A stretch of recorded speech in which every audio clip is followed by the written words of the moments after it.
Welcome to The Boy and the Bear. I am host Stephen. I can't get that.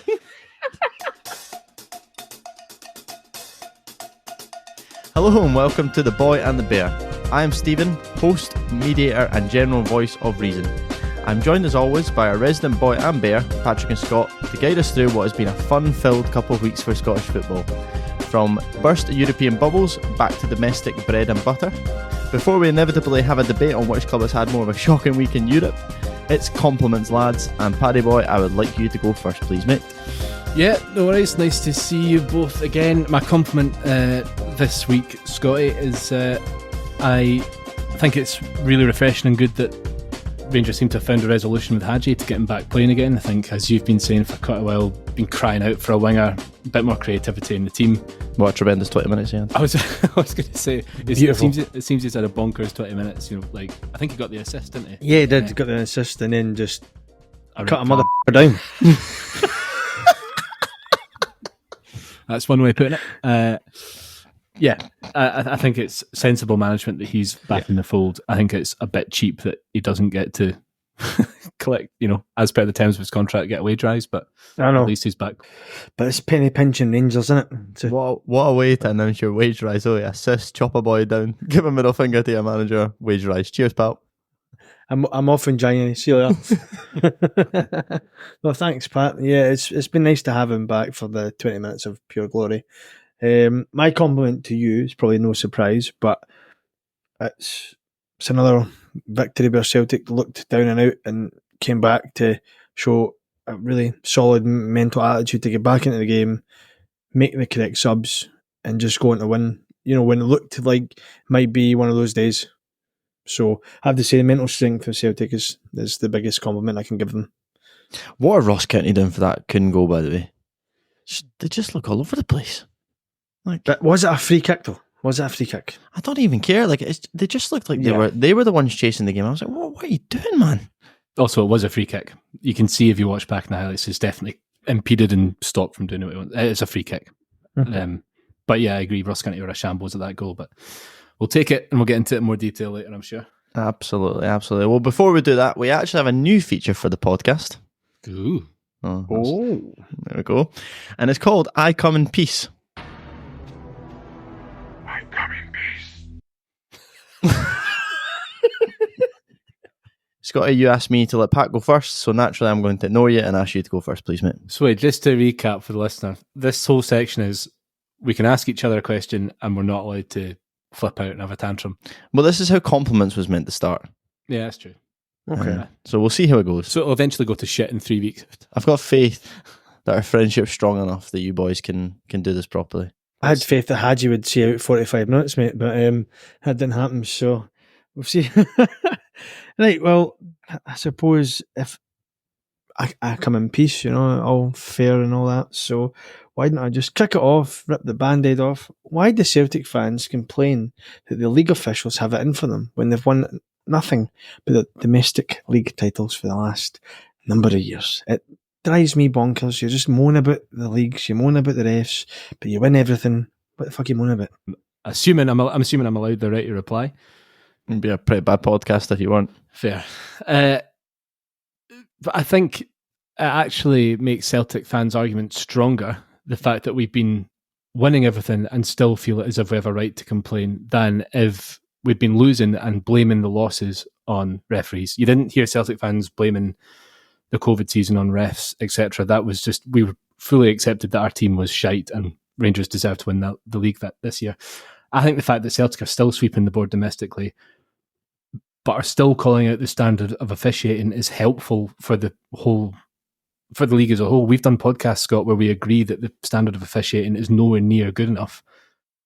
And I don't think Celtic fans think that referees have it in for them. I certainly don't. I just think the refereeing standard in Scotland is so dreadful that every club could probably come up with a list of decisions at the end of the season that were just bonkers.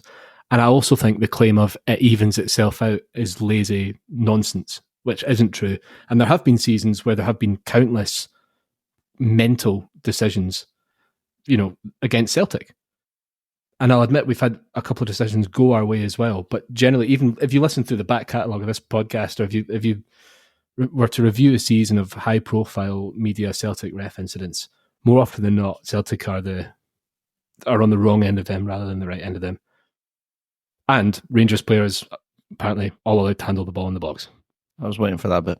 Yeah, well, I was sorry, just to return there. It's nice that you said, handle the balls in the box. You're allowed to body slam her. I know. I'm just saying you're allowed to body slam players in the box like it's a wrestling match. I come in peace. I'm in peace. If you can clip that up, that'd be great. Literally in pieces. I am. I was going to throw a little caveat in here and say that, do you think there's an argument that can be had that teams that dominate possession in the majority of matches are more likely to have contentious decisions? To be fouled, yeah. Yeah, so therefore they would have more to go back on officials with during games. And it's not actually a Celtic thing, it's just they are the dominant team. It's the same for, like, I'd imagine Man City in England would have similar, well, they do have similar complaints because I listen to Pep Guardiola about standards of refereeing and decisions in games, etc. Do you think there's anything in that?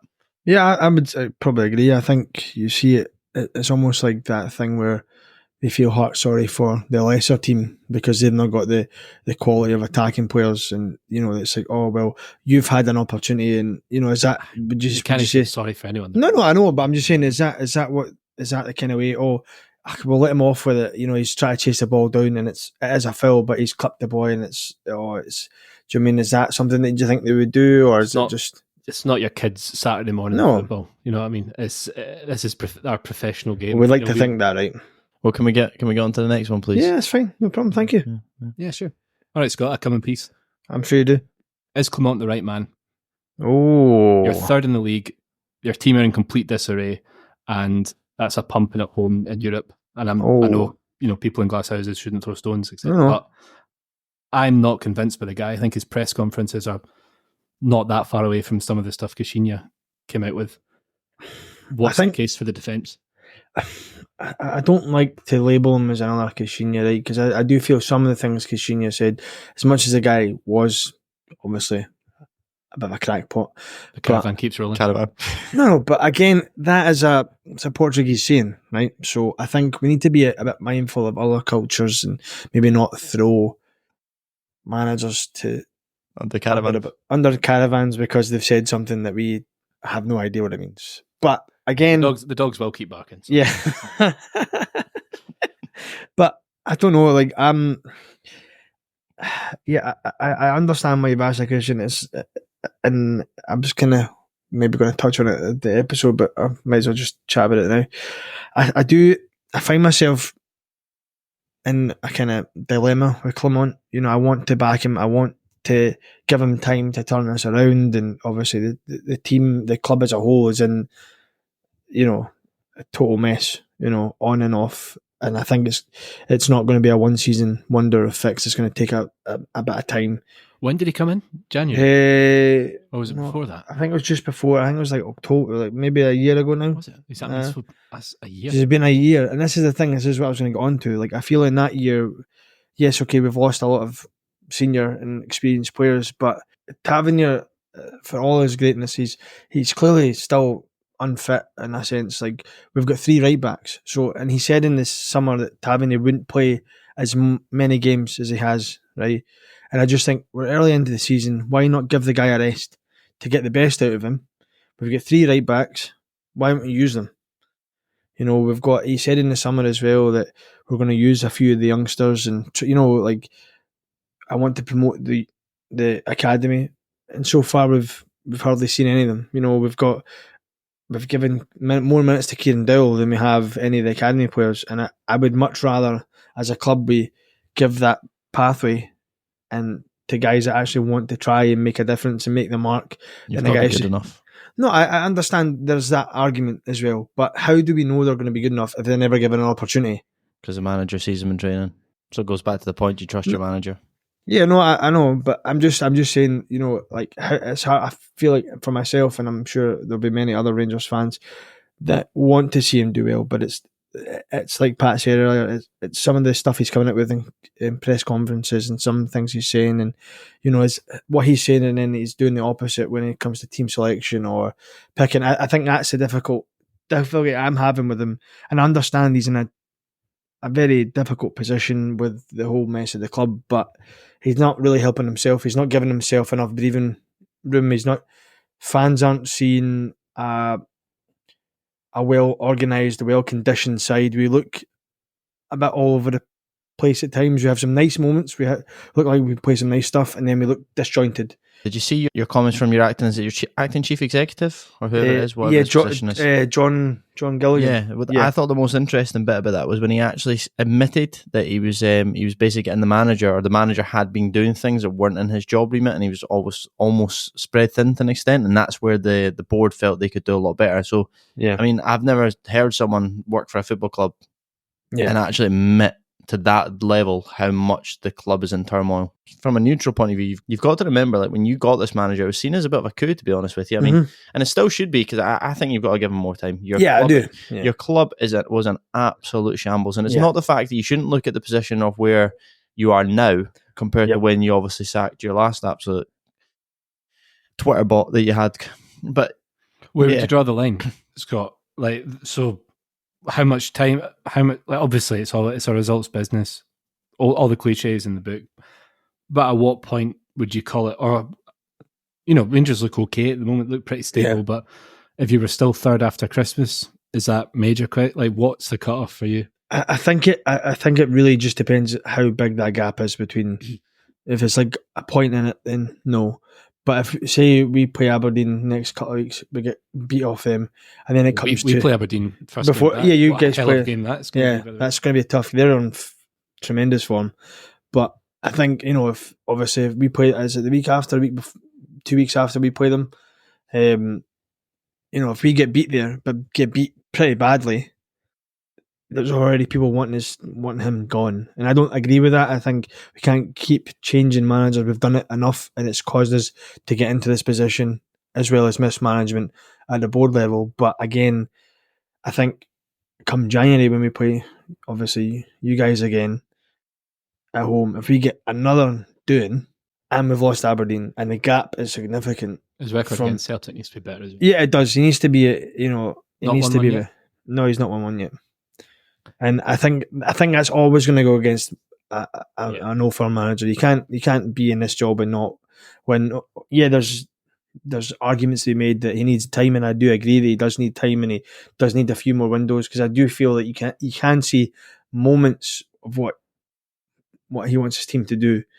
But again, someone posed a question to him about being too open after the Lyon game, about how open we were to conceding the same type of goal we've seen so far this season. Like that one ball over the top and we're done. It's too easy to play against us, and I didn't like his reaction to that question, or what he had to say. I think it was a bit like misdirection, not really giving a clear answer. It was just like, oh well, we are doing things, and we've had 4 clean sheets. It's like, yeah, but against lesser opponents, when we come up to step up in quality, that's when we get found out. So what's your answer? To my answer, I do think he needs time. I think the cutoff will probably be end of January, like after the Celtic game. After the Celtic game, yeah. After the window. Yeah. But it's time, Scotty, for your two soonest in a SIBO, please, mate. I think, obviously, we touched on it earlier. Hadji being back, it's brilliant. I'll write all your stuff, mate. No, I actually wrote that down before. So it's, but he came on, showed his quality, and obviously a bit rash. And it's probably one of those tackles where I don't think there's any intent in it, but I think he's trying to impress. I think he's trying to make his mark. I think he's trying to be a busy bee in the team, and he just makes a busy bear. Busy bear. I think he just makes a horrendous error in the tackle, but I don't think there's any maliciousness in it. So I think it's good to see him back. I think another clean sheet in the league is always a positive. That's since the last international break, that's all domestic games we've had clean sheets. So I think that's not a bad record to have, and it shows that there has been strides made in the defence to be a bit more solid. SIBO, well, there's answers to be had when we go up a level about how open we are and how easy it is to play through us at times. I think that's a very, very big concern for me, and I do think if that's not addressed soon, I think, against when we go playing Tottenham or Man United, or Olympiacos, in the next couple of European games, or Celtic. I wouldn't be worried about Tottenham or Man United in terms of being open. They're just as true, open. yeah, true. But but they've got the quality. They've got the quality to. Lyon are thoroughly decent though. They're a good side, man. They are a good side. We're all going to talk about this in more detail. Yeah, now, but they are a good side. There's no taking away from that. See, sometimes you can't win as a Rangers manager, can you? Like, I saw his interview afterwards, and he basically said we had 2 chances. So your XG in that game was 2.55 or something mad like that, right? You had 2 chances that you should, every day of the week, I don't care what level of football you're playing, score. So can you imagine what it would have been like if you'd went 2-0 up in that game? Yeah. And it just would have been absolute pandemonium, and you probably would have won, and it would have been remembered as one of Rangers' best nights. And I know, like, you can't if buts and maybes in football, but it's a fine margin, right? It's such a fine margin. So I wouldn't have brought Kieran Dowell on, if I'm being honest. I think that was you really don't like him, do you? No, I just said I don't. No, he's we need a Kieran Dowell bell every time he's mentioned on the pod. No, I just think search Kieran Dowell bell here. Dilly dong. But no, you're asking me what I would change. I would change that position. I would have put a winger on instead of, and put Bajrami in the 10, get a winger on and go for the pace, and actually be a bit more compact in the middle, because I felt we were chasing the game at that point, which I agree with you. It's not the manager's fault that Tierney's missed an absolute sitter. Tavernier should have buried his chance. And Dessers, you can't legislate for your striker having an absolute terrible game where he can't do anything. Right? Imagine it was you on the touchline. Tav would be looking over like, fuck, that's Charlie Mulgrew. Like, tell me what to do. I'd had grey hair, mate. I'd be like, come on, the hair would be gone. But no, I just think there's certain elements that the manager can't legislate for, right? But he is in control of the subs. He is in control of setting us up to play a structured way. I'm not saying, there's moments we had some, lovely stuff, carved Lyon open. I don't think they were a great defensive team, but obviously that Cherky boy is fantastic. Mm-hmm.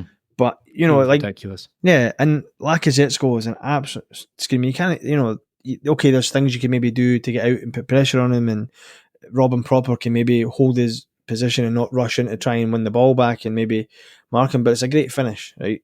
But I just think there's elements that we need to be better at, and that's finishing. Like you said, if we took those 2 chances, who knows, we could have gone on and won the game. But that's not the manager. That's not on the manager. That's on the players. Mm-hmm. But again, the manager's in control of the subs. No, so, of course. Yeah, of course. Paddy boy, 2 the Canos and a do we? You were on such a good run of that. Do we? First of all, a quick note to the Celtic women's team for making the Champions League for the first time. That is an incredible achievement, and I'm really, really excited to see what they do. Hopefully, they do better than the men. Start with the positives. Scott alluded to it earlier.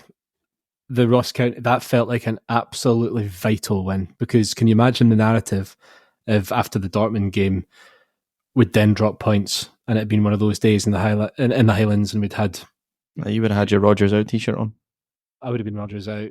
The board. There would have been an international break. The coach wasn't good enough. The board would have been getting belters. No, an absolutely vital turnaround. We were rotten in the first half, and then that leads me on to my second Ticanio, which is Luke McCowan. I think he's now due a start. He's made a brilliant positive impact in every single game he's came on this season, and a really good example for young Scottish players making their way in the game. He has just been such a bright spark. The assists, or like the goal he created in the St Johnstone game, and the impact he made on the game at the weekend with the fresh legs, just really lit things up. And I'd like to see him starting in our next domestic game. I think he's got a lot of potential. And in terms of profile of signings, for over the summer, he's probably the lowest profile player, but it looks to be one that's making a serious impact. So good on him, and I really hope it continues to work out for him. I wonder what my Dewey. Yeah. I know we're going to speak about Scottish teams in Europe, etc., in more detail, so I want to keep my powder dry for that, because I've got opinions on that. But my reading of it is Celtic had to go there and play the game of their lives and keep up the early season form to get anything out of that game, draw or win. I think we had to go there and play brilliantly. As you do away in the Champions League, you need to go and you need to bring your A game. And I think we turned up and we were poor. Elite European team? Yeah. I think we were really the Champions League finalists. Come on, runners aye. up. I was asking a question. I wasn't stating my opinion. Just All asking. right. Don't get Ivan back on, you know. I think in a game where Celtic had to play well, minimal. Like they played dreadfully. You know, Celtic could have played their best that night, and Dortmund could have played their best, and they still would have beaten us. You want to beat 7-1. Exactly. But we could have come away there with some dignity, or 2-0 defeat, 2-1, 3-1, even 4-1, 3-0. I don't care. Like there could have been promising signs we'd give them a game. What really, really hurts is the manner of that defeat. Even if we'd been beaten 7-1 playing brilliant football and you just hold your hands up and you go, do you know what? Fair enough. Then it's easier to take, but it was how hopeless our defending was, and Cameron Carter-Vickers wouldn't have made a single bit of difference because the players around him couldn't complete a single pass. They just... And in the same way that we talk about Rangers having a mental block when it comes to playing Celtic, I think Celtic have got the same mental block away in Europe against these big teams. Well, let's just move on to, because I want to get... It's a similar question for Rangers as well. Should Scottish teams change their tactics in Europe? So I'm fundamentally against this. You know, the case in point example is Rodgers has done this already. In his first spell in charge of Celtic, there was massive calls from the media and the fan base to adopt the phrase he always uses, a more pragmatic approach in Europe, right? So Rodgers went away to the new camp and he played a 5-4-1.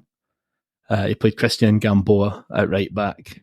We brought in an extra body in defence. We tried to crowd the penalty area and played one striker up top who didn't touch the ball, and we got beat 7-0. So if you're like, these teams now are at such a level, they're so good, where if you sit in and you can see that early goal, the plan goes out the window. And then I criticise Scottish teams for coming to Celtic Park and putting 12 men behind the ball and getting beaten 5 or 6-0. So what's the difference?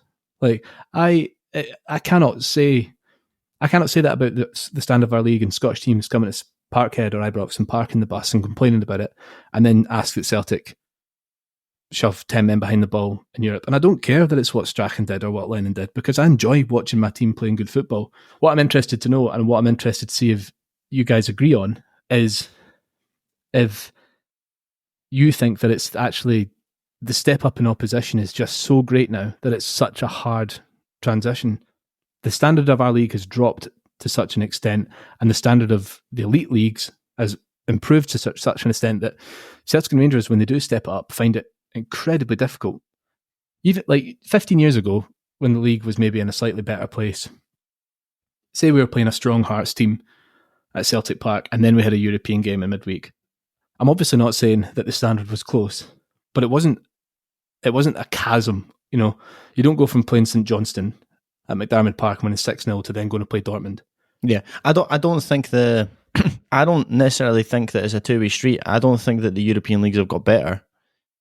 I just generally think our league's got a lot worse, or it's been left behind, for maybe as a better way to frame it. Yeah. There's no proactiveness in our league. Like, even to the point where I think Celtic asked for it earlier on in the season. If I'm in charge of the SFA, then you have to have the realism to be able to say, right, Rangers and Celtic generate X amount for Scottish football. They're the face of Scottish football because that's what anybody else around the world, they can name those two teams and they might struggle with other ones. So when those teams are playing in Europe, let's make it our job to make sure we support them as much as possible, whether that's changing fixture. And I know other teams aren't going to be fans of this in the domestic league, but we don't support Scottish teams to do well in Europe. We don't facilitate that, and we've got to start doing something that's a little bit different to other leagues to get up to that standard. I agree, mate, but I'll be the first to admit that it wasn't Celtic's fixture list that brought... No, I'm just using an example because that's been case in point for the last few years. I'm not sure what you could do to not get beat by someone but Dortmund. I do agree that we shouldn't change our tactics. I do agree that we shouldn't play boring football. We shouldn't play like reserved.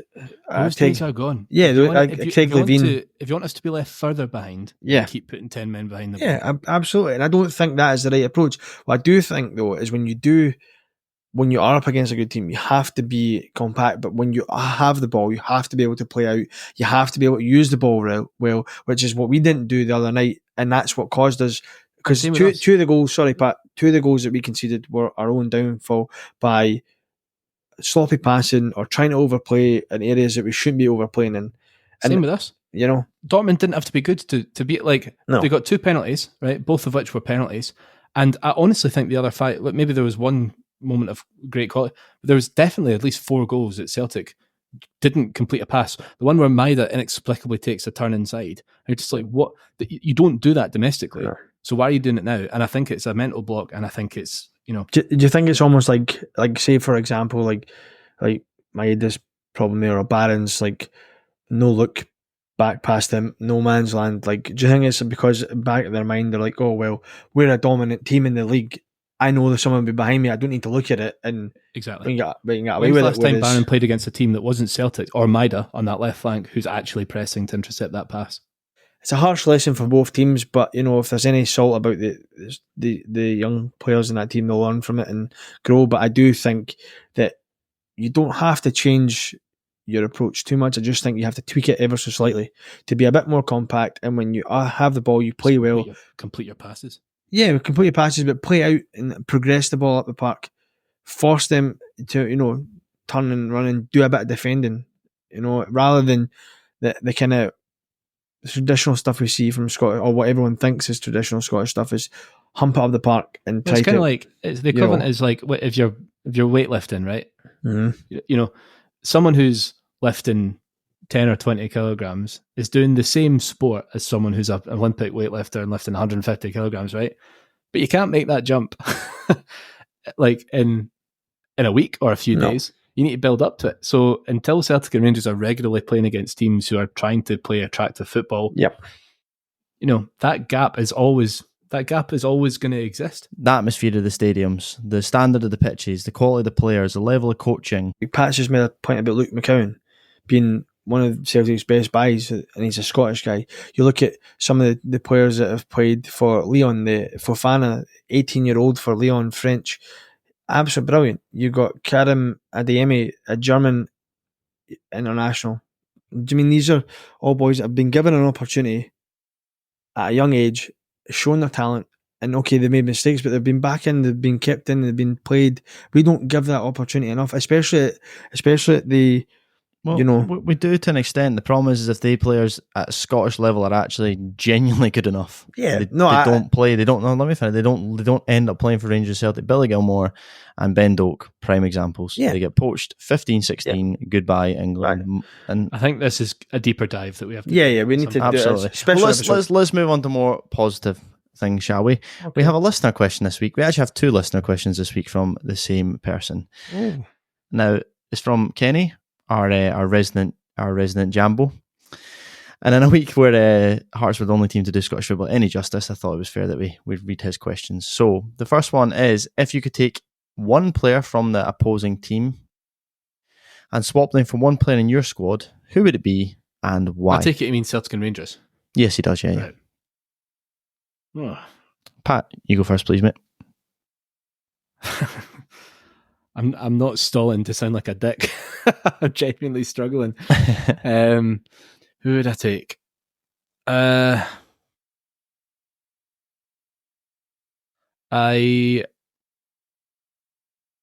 backup winger to Kuhn or my dad. Maybe take your new lad, Cherny. Thank you. Okay, I was going to say if you need a new left back, Yefty's pretty good. I thought you were going to So say a left back as well. Yefty's pretty good, mate. So It's probably an easier question for you, Scott, isn't it? So I think it goes without saying Kyogo. Would you? We need a striker. striker. We need a striker, mate. We need someone that can fucking put the ball in the net, and Kyogo can do that. So How long do you think it is before Adam is going to be Celtic's number 1 striker? I think the plan is for rotation against teams where you need more physicality. He's going to play in Kyogo. I think it's smart management, though, isn't it? You know, Yeah. using Keep them both on their toes. Yeah. Kenny's second question was, He gets Who 2 was that? questions now, does he? oh, Who does he think he is? who was that clown that thought Hearts would split the Old Firm this year? Answer to that question is you, Kenny. It was you. It was you, mate. And swiftly on to trivia, boys. So, Same format as the last few weeks because it's just gone so swimmingly well. With both clubs playing in Europe this week, I wanted to put more of a positive spin on it. So the question this week, lads, Scott, you listening? Yes. Is can you name, and again you can say Celtic or Rangers players, the 15 top goal scorers in European competitions for either side of the Old Firm? In history? Is this your dodgy website source again? No. I'm going to say history. I'm confident in this. Okay. I will, for this one, give you 2 wrong answers so you can get 2 things wrong, and then we go straight on to the next person. So Scott gets an answer wrong, flips to Pat, and vice versa. And you both have 1 VAR check. Fair? All agree? All aboard? Ready to start? Almost certainly not, but let's... Oh my God. Scott, can you read back the question to me, please? No. Well, you're up first, mate. Top 15 Celtic and Rangers goal scorers. Sorry, I do have a question. Is this combined or 15 for each? 15 for each, mate, so there's 30 players on the list. Oh, wow. I Okay. think we're in any danger again. No. Some of them are quite surprising. I'll just start off with an easy one. James Tavernier. Yes. Okay, Paddy boy. I'm going to go with the incredibly obvious Henrik Larsson. Yep, top of the list, 35 goals. Nice. Scotty boy. Alan McCoist. Yep, number 2 on the list, 21 goals. Switching up my tactics, trying to take some away from Scott, I'm going to say Alfredo Morelos. You motherfucker. Top of the Rangers list. Okay. Paul Lambert. Paul Lambert. The defensive midfielder. Just going for it. Might as well just throw a wee. You said there'd be some surprises, so I'm just going for surprise. Pat's taken my last one that I was certain of. I'm just throwing So it out instead of going for like a Celtic forward there. and legend of the club, you've gone for a defensive midfielder who played for like, what, 5-6 seasons at Celtic? You're wrong. You're wrong. I'm not wrong. Okay. Yeah. Cool. I don't even know if Paul Lambert's got a goal in Europe for Celtic. We should actually check this after the podcast. Paddy, fucking Paul Lambert. He's got a couple of goals, pretty sure.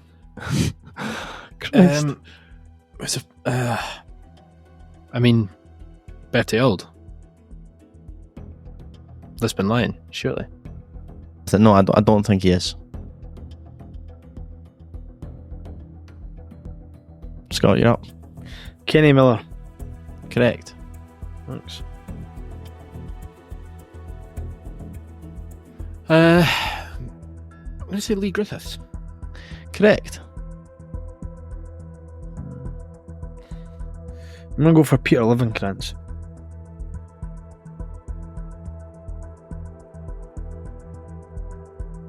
No. Okay, that's fine. Oh. Cheers. No, you've still got one more. Alright.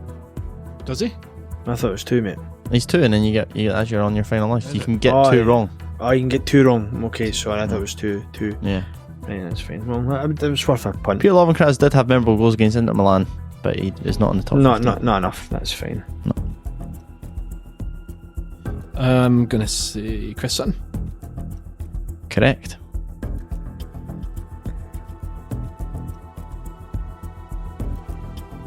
I've got it here as Chris Sutton scored 16 goals. I was surprised. I didn't think he would score that many. Yeah, he was a brilliant Celtic player. Probably a bit more than Paul Lambert, but yeah. When is that? I don't know. I'm torn here. John Hartson. Correct. Number 7 on the list I've got.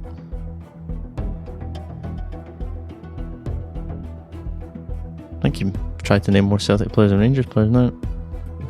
It's a tactic, isn't it? So It's easier when they've won European trophies, I suppose. is it? Very good, mate. You can go fuck yourself out with that.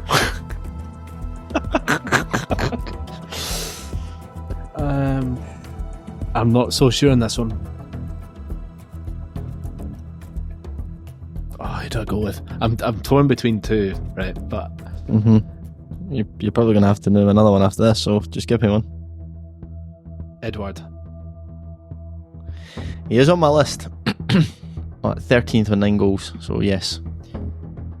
I'm going to say Mark Haley. Correct. 9 goals as well. Thank you. Aidan McGeady. No. You are on your last life. Ah. No. I am going to say that if you get one wrong, Scotty, Pat has to get his next one right. So sudden death. Okay. Sudden death.